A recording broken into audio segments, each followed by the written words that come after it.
Good morning and welcome everybody to Esports Weekly, show where we will cover the Console League, the PPL, and the Paladins Global Series of the last week and this next week. Today is September 17th, and as always, joining me on the desk is Mr. Rain Day, Mr. Pretty Hair, as we go through the day. How are you guys feeling? Yeehaw! Ready to start this Monday? Lasso it up. Hell of a Monday, Gore. Put it in the stable. Me and Cletus, we're always ready. Absolutely. Reginald and Regibald. Those are our names. Brothers Vixen. Starting already on a Monday. It's already kicked off on a Monday. Our reputation precedes. You obviously have no words. I'm having some flashbacks to SEA. Either way, we're going to go ahead and jump into console. We'll look at the scores from Reginald and last Regibald. Week. That's funny though. Reginald and Regibald. Very creative parents. Yeah. To be able to name your children that. And I'm assuming maybe twins. My family used to tell a joke just to start this off and give us in a good mood about a poor family that would name their children after Jell-O, and one was named like Lamangelo, and then he had a second son and he named him Orangelo instead, but it's really LeVar Ball, Orange Jell-O. It just it's funny, you know. It's kind of like it's just a funny little thing in the joke world. But let's move on. Console's fun. Yeah, console. That happened just last like week. that. We were surprised, I will say, to have as many games as we did. That's right. And I think because of that, we can just show, as you see, the schedule right there, being able to look through. A lot of interesting matchups, specifically Radiant and OTP, Vex Gaming being able to win their set, Elevate being able to win their set. Nothing too surprising out of that. And, of course, a couple of those games actually lead up to some interesting matches earlier. Or we would have had Curse These Hands versus Onslaught, although that game is going to be postponed. But the other 7 games that will still be going on today are going to be coming up a little bit later. Honestly, with console, I think it's better to tune in. We're going to, I think, have the pre-show, but we're definitely going to be having 7 sets and a post-show starting at 11. So you can always tune in then to be able to watch pretty much all of it in one go. Needs more console.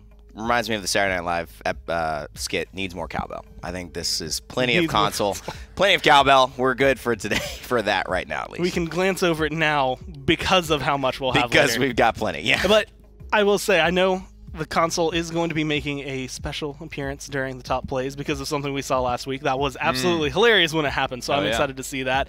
But we can just go ahead and jump ahead and look at what happened last week in the PPL. A lot of actually interesting games came through. My mind's still kind of stuck in Friday with Splice being able to go all 5 with G2. I mean, it was upset week, pretty much PGS and the PPL. The games that we were expecting to go smoothly ended up being battles, and then the games that we were expecting to be battles ended up going smoothly. The Renegades and Splice versus the G2 doubleheader specifically.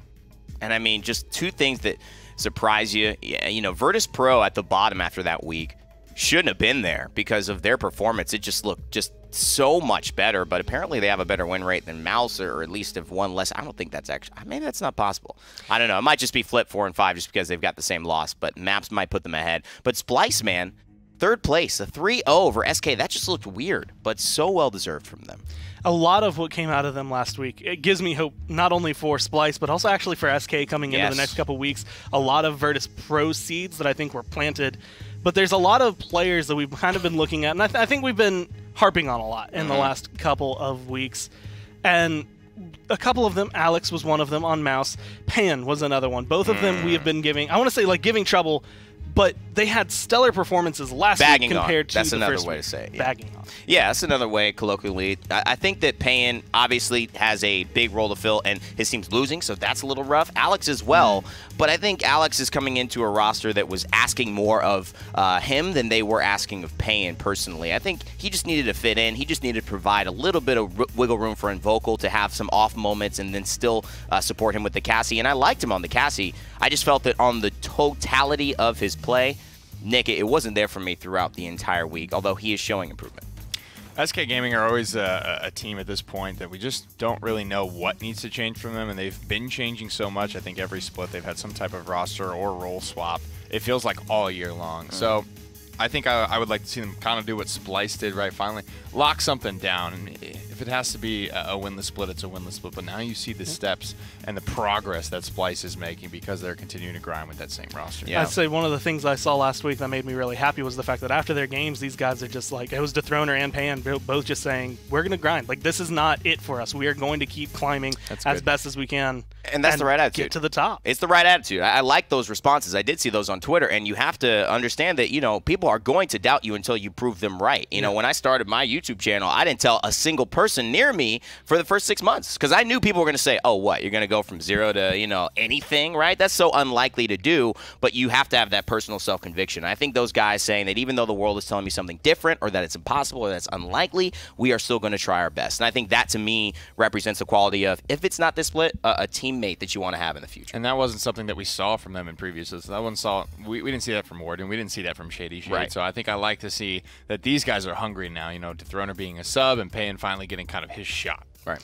And that actually kind of leads into where Splyce stands, because Splyce were in that position where it's just like you're constantly losing. Yeah. This team comes in and it's like you're taking a mantle of a team that literally has never won. What are you going to be able to accomplish? And then they get another set. It's their second win in the PPL against SK. And then they take G2 all the way to game number 5 to the point where they honestly could have won that set. It's weird to think about it, that they got the L for that, because, I mean, we casted that, and it just didn't feel like a loss at all. Oh, no. And I think in Splyce's mind, there's no way that's a loss. That is a absolute slobber knocker of a day. They should hold their heads high, as they have, and say that we have finally arrived in the PPL. This was their debutante ball. They showed up, and they were announced beautifully.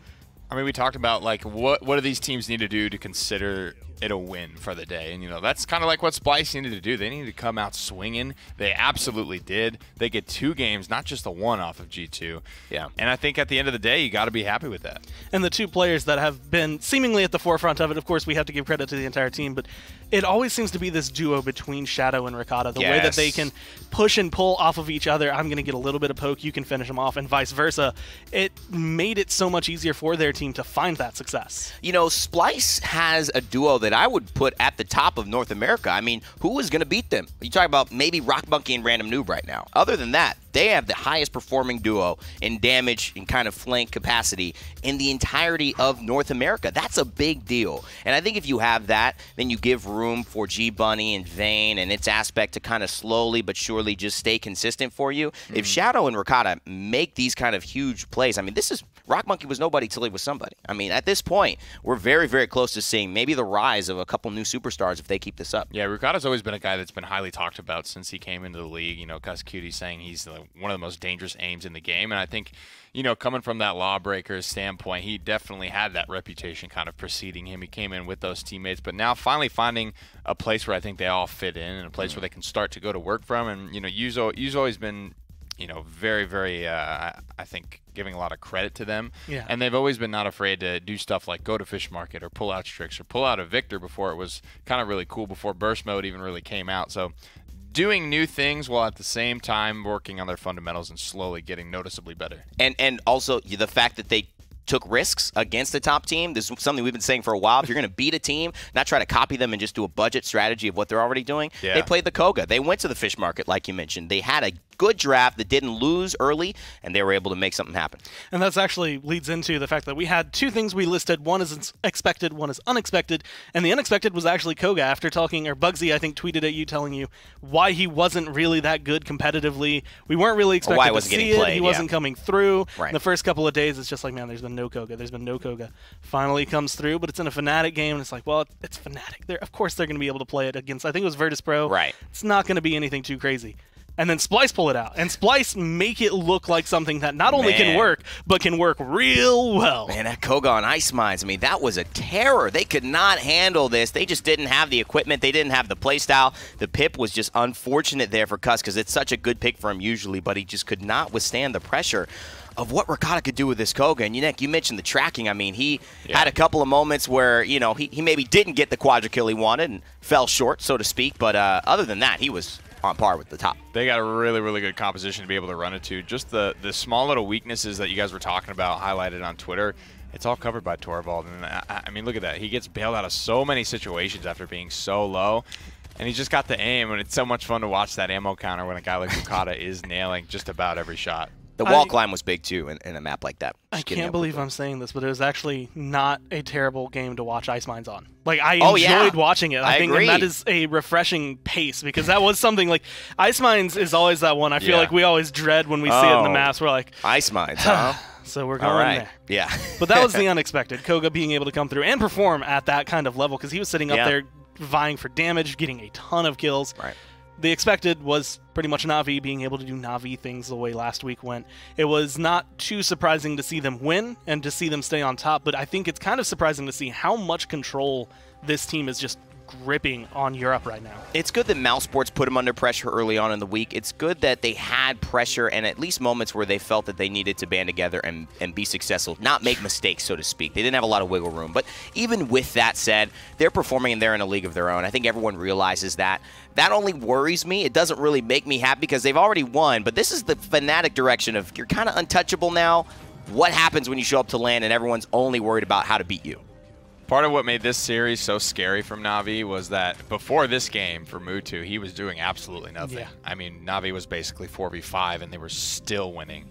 And then they let Mutu off the leash finally, and it was all over. And he basically took over the game. Yeah, that was that Ascension peak, like awakening of Mutu, where it's just again like very quiet, very quiet. And the last one, he like starts it off with a triple kill, and it's like, okay, so this is the kind of game we're getting. And it was all coming back home to that Androxus. He felt very comfortable, and I think the rest of the team started like once you get Mutu in the mood, I feel like everybody else kind of steps up, and someone who can kind of keep people in the mood is going to be Faenex, I guess, overall. At least the team, as far as things go. We have an interview with Faenex talking about Na'Vi's success and where he expects to go. All right, well, we are here for our Esports Weekly interview with Faenex. We've chosen Na'Vi's kind of Wunderkid, the wonder kid that has showed up and actually changed kind of the course of this team and allowed them to win the World Championship. And really, I mean, you guys have won every international LAN that has been, aside from the Vegas one, throughout this entire year. So, in general, just how are you feeling about the team going into another HRX where you're defending your world title? It's been an amazing journey with Na'Vi. Like, I'm so happy that they decided to pick me up. I was not on the team in the PPL. I was not supposed to be on the team in PPL, and I got picked up by them. They saw something in me, and I'm so glad that happened because, like, we're doing amazing. Ever since we won the first HRX, we struggled at Vegas, but we won the most or every international LAN besides that. I think we're just doing phenomenally, and I'm excited for another HRX. If we win or not, I just want to win. I want to get the back-to-back. I'm excited for it. You said they saw you in something, they saw something in you. Did you happen to be wearing your penguin onesie at the time? I mean, maybe that was what caught their eye. I was wearing it, but they couldn't see it, of course. They just felt it. There was something about you. So, you know, this season has been interesting where it's the season where Fnatic have finally taken the loss early on. They've been untouchable in online, but it's not translated to LAN. You know, what are your thoughts looking at Fnatic and their roster? I know you guys have faced them. They're usually your toughest opponents. Do you feel like beating them early on in the season actually helps you going forward? Or do you think that might help them and just have them reset, work on some of the issues they have, and actually be prepared to face you at LAN? I think it helps both. It helps us with our motivation to keep forward. Like, we finally beat them. We got that monkey off our back. We feel good about it. We finally, we have something and an idea of how to keep beating them now because of that. But for them, it also helps because they finally got that loss online, and now they prepare to lose on LAN as well if that happens, and they can bounce back faster. Is Fnatic, in your eyes, have they changed? Are they still a top dog for you? Is there any other team that's shown up in the PPL, at least for now, that you might have your eyes on that you're worrying about?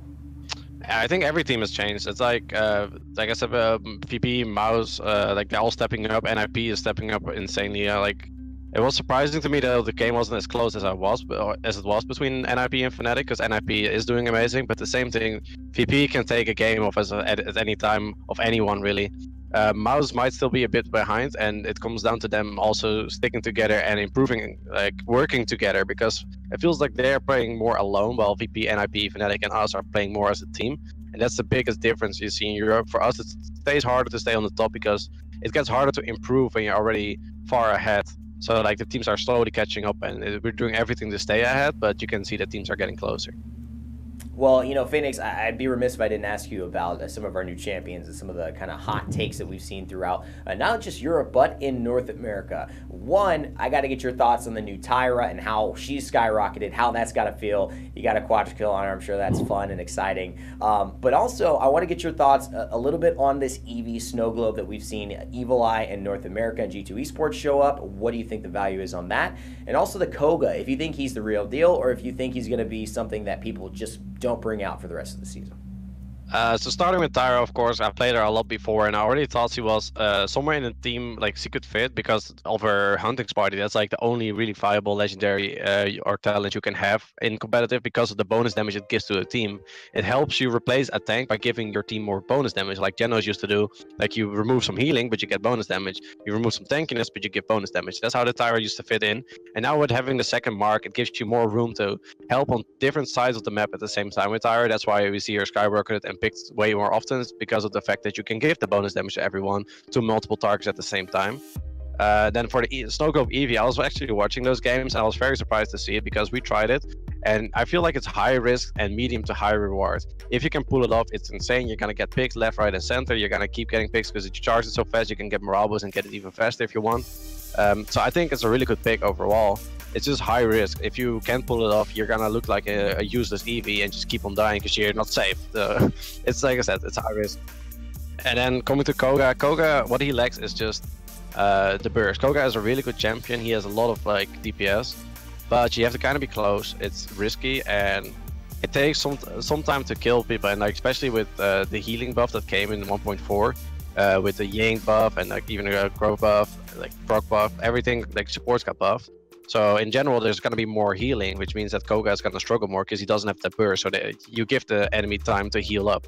And that's why you see Koga a bit less. I do think you're going to see more Koga in the future because people still are figuring out the new champion. But he is strong. He's really strong for solo queue. And he's definitely going to be there up there and competitive at some point. Super interesting to see. I wonder if the Dragon Claws will make their debut. Still have not seen them at all in any pro or PGS game. No one has switched even at all to the Claws for Koga. So a little fun fact. We'll see if that changes throughout the rest of this week. But Faenex, thank you so much for joining us, man. Wish you the best of luck. We're glad to have you here on Esports Weekly. Thanks for having me. At the tail end of the week, we got to see one set of Claws. And this was before I actually, that happened. Yeah, it came out once, and it did not end well overall. I believe it was the free agent boys. It was just like, I'm going to pull out the claw, and then could have been a nice scene in a Wolverine movie. Wolverined it, dude. Two swords! If Wolverine couldn't heal, that's what it looks like. Did he die? No, but he did. Good words overall, I'd say, from the champions in Europe as of right now. And I feel like we expect to see them still be successful, especially with the way the next week's going to be looking. My biggest thing with that is just that he recognized the fact that, I think Fnatic losing, was good for us, but also did slightly help them. It wasn't just a negative boon. They'd done it again and again. I think everyone's aware that, like, man, get the monkey off your back, lose a little bit in the online season. That way, you got something to work on heading into LAN. And that's something we talked about going into the split, and specifically that we asked them in their interviews. Like, they didn't even really seem to care if they took a loss or not. They didn't really care about staying undefeated in the online stage. They just want to win the events. Yeah. And I think that's going to be kind of telling. I mean, if we look at the schedule that's going to be coming up this week, whether or not they're going to have any rough patches overall. Yes. And it would end up being against some of those top teams you expect big week. Maybe something to go wrong. I'm actually looking at the Na'Vi NIP potential to take someone down. But very big week. I mean, that's going to be the only team I think right now that's batting close. Fnatic versus NIP is going to be a very good one. Yeah. And I think this entire week is just going to be full of a lot of fun. Except for maybe a couple of them. I'm curious to see, even though I want to see them successful, how SK can fare against G2 and against Envy. Yeah, I mean, I think G2 Esports is really the game to look out for because G2 is a little weakened. They obviously have been trying to figure some things out. You could tell they were tested through Splice. And I think SK need a morale win. They don't necessarily need one to qualify. They're still probably going to be playing into HRX at this point. But they need a win, at least against a top dog, to give them confidence going forward. So if G2 aren't careful, this is that game where you maybe think is in the bag that isn't quite in the bag yet. Man, that would be something, though, wouldn't it? If they were able to take that. SK in a spot to I think that's G2 have to mess up, though, if SK are going to take that one. I don't think G2 are going to sleep on them by any means, but SK right now I don't think are in a spot to take G2. Do you think that the looking at the cheat codes right now that G2 have, and the fact that know. Flame so far has been, I want to say, like kind of hit or miss. Sometimes he seems like he's all there, sometimes he's not there. Do you think that is going to make it easier for SK if Flame is having a bad day? I mean, that was interesting because we saw Flame and Dosips make these different adjustments where Dosips and Evil Eye would be maybe on the tank and then damage, and then Flame would be on a damage as well. And then Dosips would take the role of damage and put Flame on the Inara. And we actually saw that help out G2 Esports. But when I talked to Sakyle, he was saying this is more of just letting Flame know you're a part of the team. You don't have to worry about trying to impress us now. Just do the role, do the job that we're giving you, and let everything else go. Maybe it was, let's get you comfortable on Inara, then you can come back to damage, which he finished the set off on. But I don't know if this is permanent or not. I'm curious to see if they stick with that and put Flame on more of the, off-tank roles that G2 Esports pick. It's tough to say because they always kind of start to flip-flop once they get under pressure and start to go down like a game or two. That's when they start to really kind of shake things up. They keep mixing it up. They stop being G2 a little bit. It's kind of like at the blackjack table, that clip from Family Guy where he's like, 21, hit me. Hit me. It's working. No, we're changing it. Yeah. I agree. Do you think we're going to end up seeing anything similar to what G2 was pulling out against like SK and Splice towards the end of the last split, where they do, like 4 supports or 5 supports or 5 DPS or anything like that? Or are they going to take it a little bit more seriously? Not even close to the confidence level, I think. G2 Esports love Flame. I think they think he's a great player. He's got a lot of potential, but at this point, they need more practice. Everyone is still under the gun. It's a new meta. There's new supports. There have been bans in there that people didn't expect to have banned. Bomb King not being available. Grok, Grover not being available. Those are big picks for G2. I know Vex thinks very highly of Grover. Could be the #1 support in his eyes. So I think at this point, you have to just consider that everyone's playing with not quite a full deck, but they're still trying to do their best. You're just not going to mention Terminus?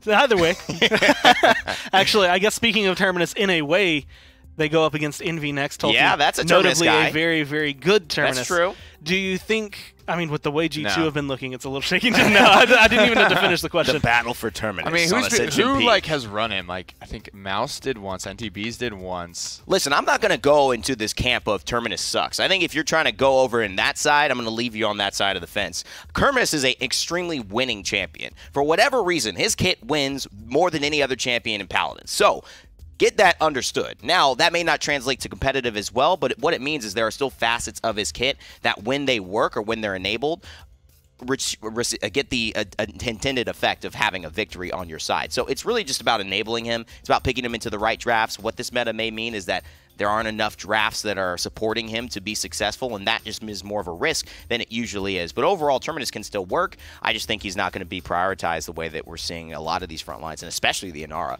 on your team. Do you think we're going to see Envy run him at all, or do you think this is just going to be another standard set from them against SK? If it gets tough and the bans go frontline and Inara is taken away every single time, I think they might. I think they might. I don't know if Envy are comfortable running a solo barrack. There are 2 frontline squad. Plenty of other front lines do it, though. Well, if Torvald and Khan and Inara are banned, and then Fernando is taken on the side, you just look at, there's not a lot. If you're going to run double frontline, you start going into a pool that's not there. I will say the only time I think I've seen Fernando banned is when it's up against Envy. It is one of the ones that takes that place. We've seen like Cassie, we've seen Androxus take that role right now. As that, what do we choose as our 4th ban right now? I think for Envy, it's always going to be Fernando, unless you just want to see Rubu have a lot of success. Ruckus, Fernando, those are both 2 of Rubu's most classic champions, so it's up to you if you want to leave it to him. Speaking of Ruckus, there's been, I want to say, some interesting play behind Ruckus. I think Fnatic have been running it a little bit more recently, and they actually have a pretty big matchup against NIP. And this is one of the ones that I think we were kind of unexpected to say is the one that you need to watch. This is one that Fnatic could not only potentially lose, but this could end up changing the seeding of Europe and the way that it's been kind of static for the last couple splits. I agree. I think NIP have to take this moment to say we are a top dog team, and against Fnatic, that's the way to prove it. They got to get this win, and Fnatic have to win too if they want to even come close to catching Na'Vi and qualifying with that 2 spot at least for HRX. So this is a must-win for both teams. Kind of wish it was their second game, right? So they got that little bit of a warm-up before or with Na'Vi before they had to go up against Fnatic. It was already a really good set in week #1, so I'm excited to see if there's any real progress made. I'm actually kind of curious, like, who do you guys think right now is Fnatic's carry? Because it feels like they've been pulling Bittner a little bit away. They've been pushing Bugsy and Fisheko a little bit harder. I know Drogos should be big in this set, but do you think any of them are like standing out right now. You really start to see the mettle of a team when they start losing. That's where you start to see what really people think about you. It's like only when things go bad in a business or in a relationship or things like that do the real words start to come out. And at this point, they lost, and they know something needs to change. And this is where I usually see Bugsy take over the DPS role. It's either Bittner or Fasheko. Fasheko's been performing pretty awesomely. Bittner has been chosen to flex out under the ruckus and some of these off tanks like Torvald. I think it's worked. Would I like to see more of it? Sure, I don't mind Bugsy playing a flex or playing a DPS. He could do either for this team, and sometimes a team just gets more confidence when they have their veteran captain essentially running the damage dealer. I would have to say Bugsy just because he's always consistent. You know what I mean? He's always there. It doesn't matter. You know, if he's not showing up, there's no one really to kind of sub in for him, right? Yeah. He can do the off tank. If Bittner's having a good day, if Bittner's having an off day, then he can fill in Bittner's shoes and look about just as good. I mean, he's the main sniper for this squad despite playing so much off tank. I think you got to give it to him, and just because of the consistency. I personally will always have to give Bugsy the reward just for not only being that consistent, but because of the fact that I think he is probably one of the most flexible players we've seen competitively, where it's just like one game he's playing Khan, the next game he's playing Kinessa, and like he just makes it look seamless. Listen, man, you step to Bittner, you step to Fasheko, that's one thing. But I think in Paladins, if you step to Bugsy, there is such a small the amount of duels I actually watch a 1v1 and Bugsy loses just outright, I can't even count him on my hands. The man just shows up when he needs to, and I think people just walk and tread carefully when Bugsy's around. Right, you look at online, you look at LAN too. I mean, he's clutch in both situations there, and that's what's really big for this team. Well, that's the game of the week. The one that you probably don't want to miss out on, Fnatic and NIP. Of course, this week you really don't want to miss out on any of them with the way things are going. But we have another set that actually means a lot to both of the teams. Mouse, Virtus.pro. They're both 0-3. They're both sitting at the bottom. Yeah. Normally, this is one that I would tell you is going to go 5 games. It's going to be a very long, drawn-out set. And at the end of the day, it doesn't really matter who wins. Yeah. But I feel like both of these teams have been making changes that it's going to be a lot more interesting than what we've seen in splits past. I feel like we could actually see VP take this one pretty consistently. Oh, yeah. I think the way they play it, they're definitely starting to step up a little bit above what Mouse Sports, I think, are capable of. But the interesting thing about this set is just, I think, the mentality of both these squads going into each other. Because I don't think either of them intimidate one another, and I think that has a big part to play.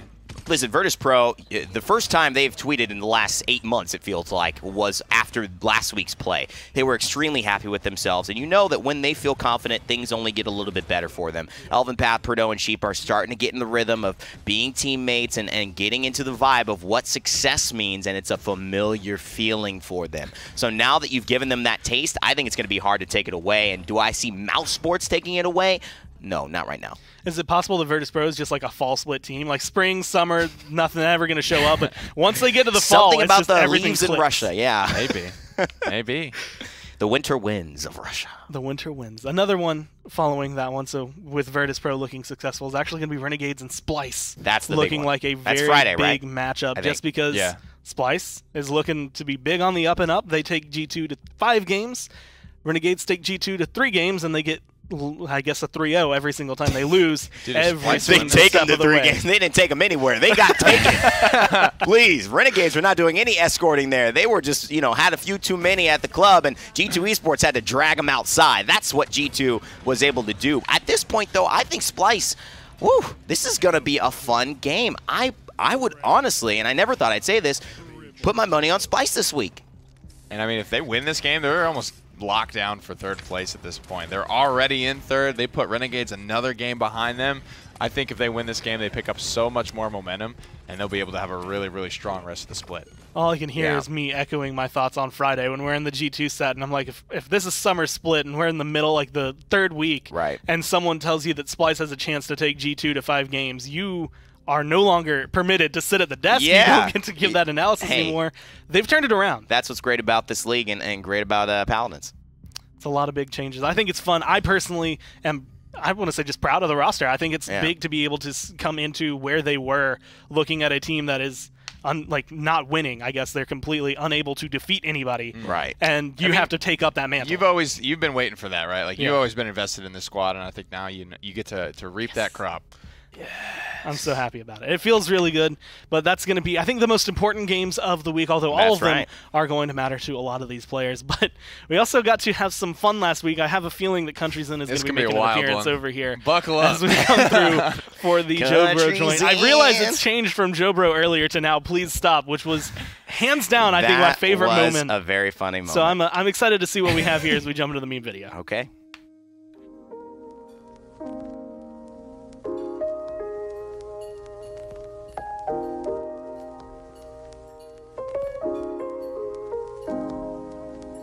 Get them all. Get them all, baby. Get them all. That's what we're looking for. Give them a real Georgia summer. Hot, heavy, and wet. Give it to them. Give them the spray. Oh, boy. Oh, boy. Look at it. Country's in. Where he swings a banner. Take me in to the place where I begin. I want to make my money now, Gore. I want to make my money, get out of this business, retire to my farm in Georgia, live my life in peace. I think this single's going to be it. This single's going to be my hit. Country's In. Country's In. Oh, Country's In. Take me in. Okay, we're done with that one. That song wasn't my best hit, I'll say that. But at least I tried.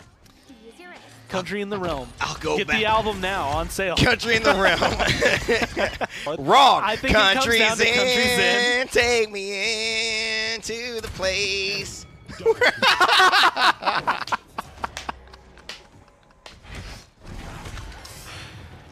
I'm weak. It's not Friday, and it's not late. This is just a nice, typical Thursday morning. Yo, that's hilarious. Yo, production made the production made the lower third. Told me to stop. Country's In. He's gotta stop staying in Billow though.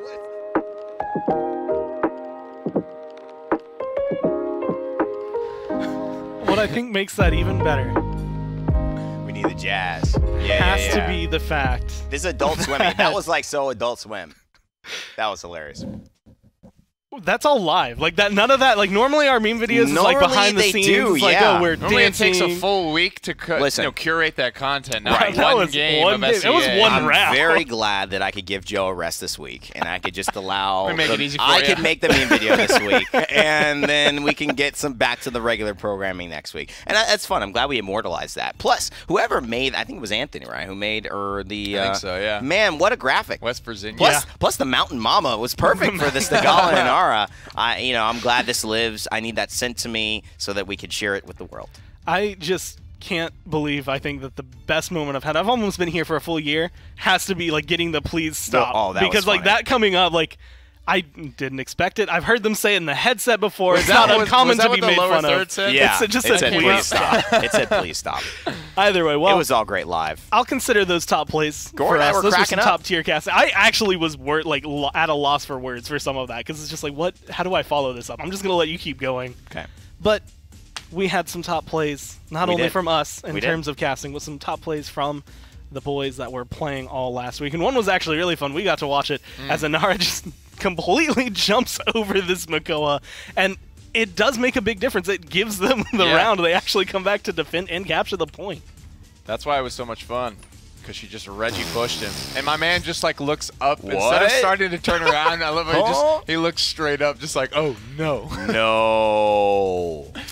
I remember when we're casting that, like the first thing you say is, I don't even care if they get this point. Like I don't care what happens after already that. won? You just jumped over this Makoa. He has no clue what's going on. I love it. But then Inara actually But getting then there they makes did, the difference and gets in there meant and something. captures the point. And that is why you need to tune in for console. And that is part of the reason I'm excited to be able to see some of that a little bit later. Yeah, if only had a few games. Only just a few. Yeah. A couple sprinkled here and there. But we do have another top play, actually 2 plays that will be coming out from Bidner. The first one, though, is one that you might recognize. I will say he gets credit for this quadra kill, although the last kill is maybe not fully his. I mean, he kind of moochooed in this set, did he not? All right, he had that terrible game on Ruckus, and then everything he played after that was just insane. And it's like, all right, well, when he finally wakes up, we have a chance of winning this. Yeah, that's always scary when you enter the dragon's nest and they're sleeping.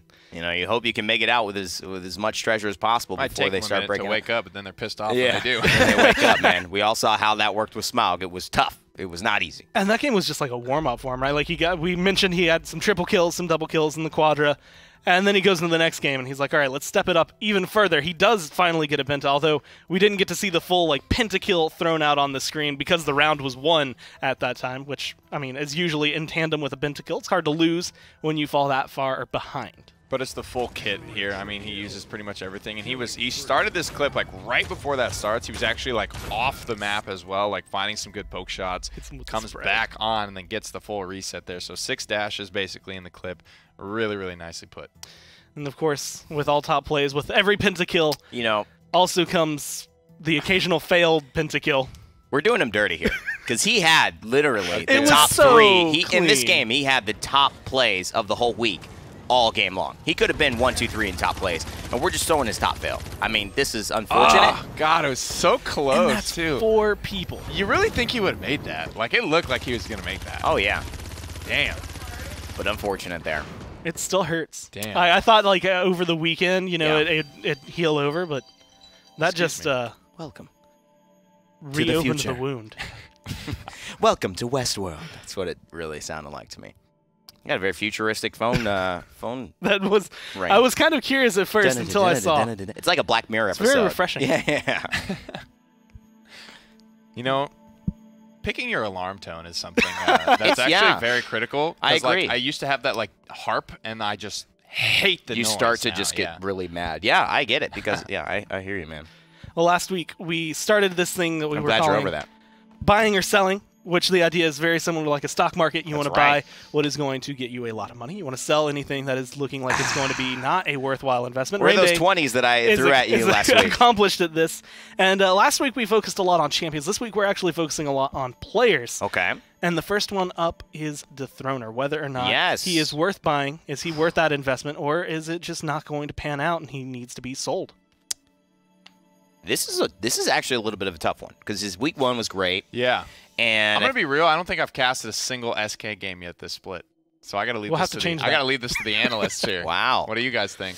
Well, I guess you know, for me, the biggest difference is that Dethroner has acknowledged what has been working and not working, and then has said that he is committed to changing the dynamic within himself and within his team. And not that he's underperforming, just that he knows SK is not where they want to be, and that this is not a great look in the PPL. So, you know, with that, I like to bet on the people. I'm a big guy who says that I think people are the guide to whether something will succeed or not necessarily, you know, an idea or something like that. I think you have good people, you're going to figure it out. And I think SK with Dethroner has a guy who's willing to put the energy in.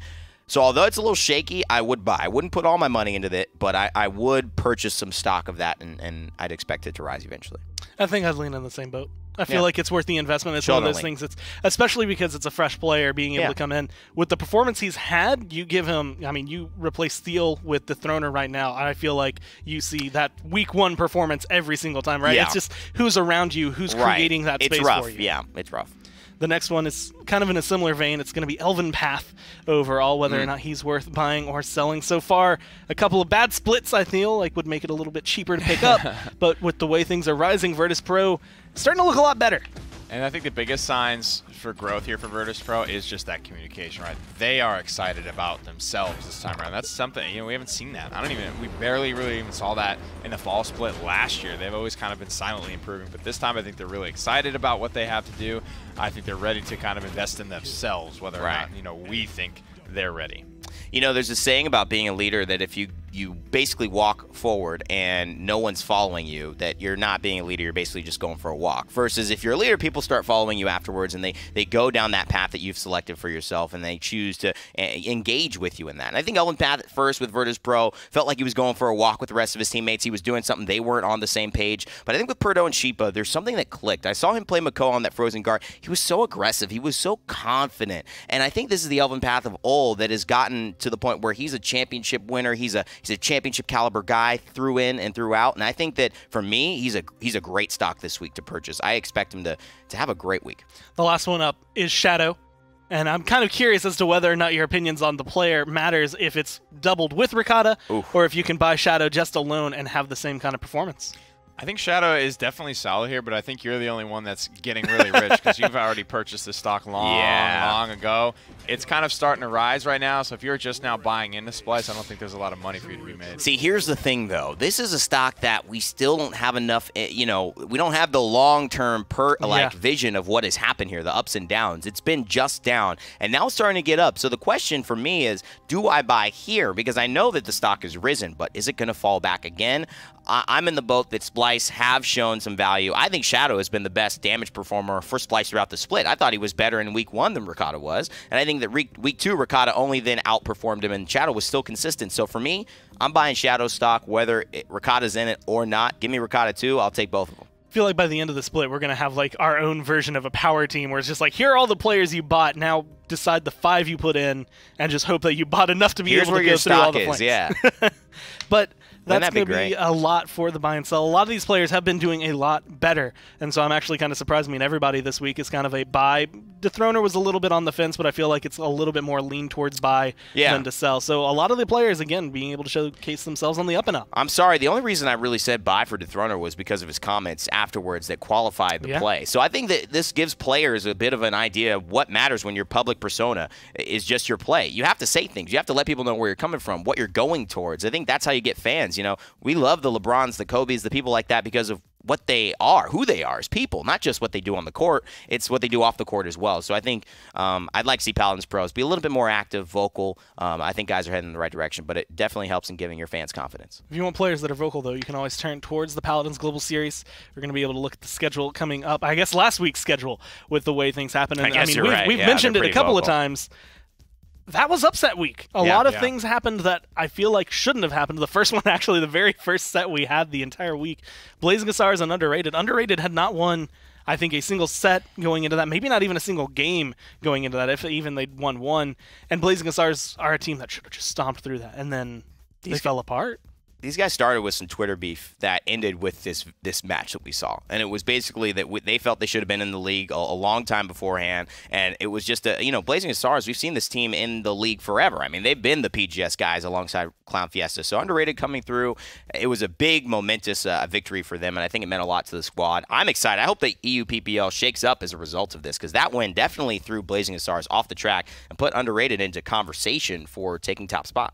You had a lot of upsets, though, across the board. I mean, we talked about it. Obviously, Akate and Fuzzy aren't there anymore with the free agent boys. Their first set loss, and I don't even remember. SSG lost, too. SSG lost. I mean, this was ridiculous in terms of the upsets. It was a crazy week. Like, these teams that just have not lost, specifically that free agent boys roster, I literally don't remember the last time they lost a PGS set. Right. If ever. Yeah. Just goes to show how much, even like losing one player in the case of SSG or 2 players in the case of free agent boys, how much that can just swing in favor of other teams in your region. Yeah. And it's one of those things that we always, we talked about the fact that like Fuzzy Logic, Akate kind of always had a lot of space created for them. Yeah. But it was always all the other discussion of what do you do with that space. And now I think we're starting to see some of these teams realize it's like, yes, there's a lot of DPS players out there. There's a lot of people who can play a good damage champion, but how well can they actually play it in this competitive environment, and can it make that big difference?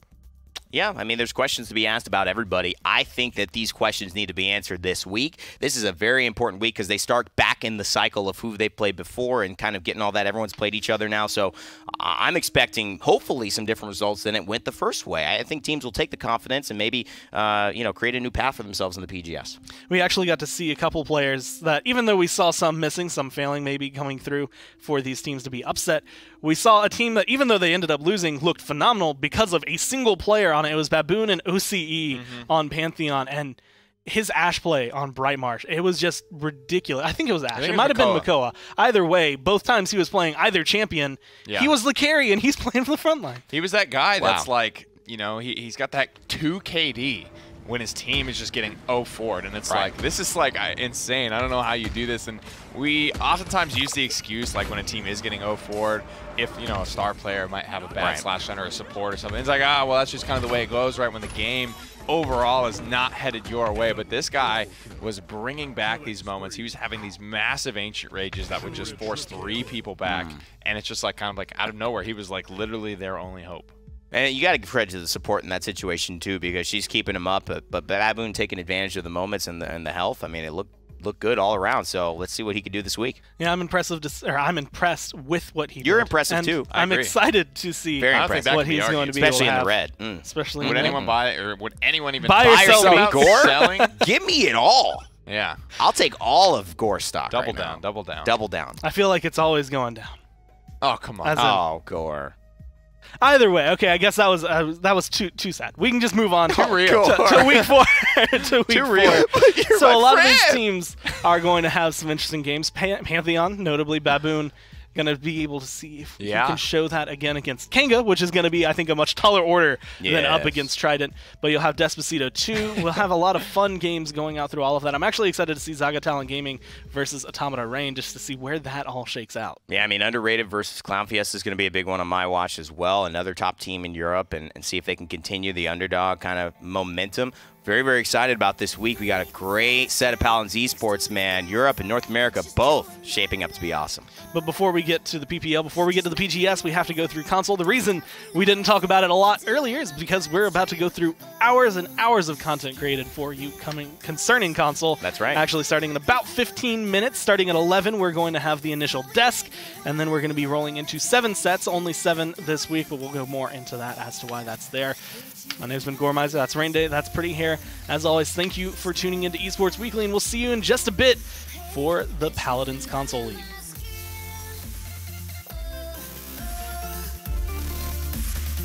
Let you in under my skin.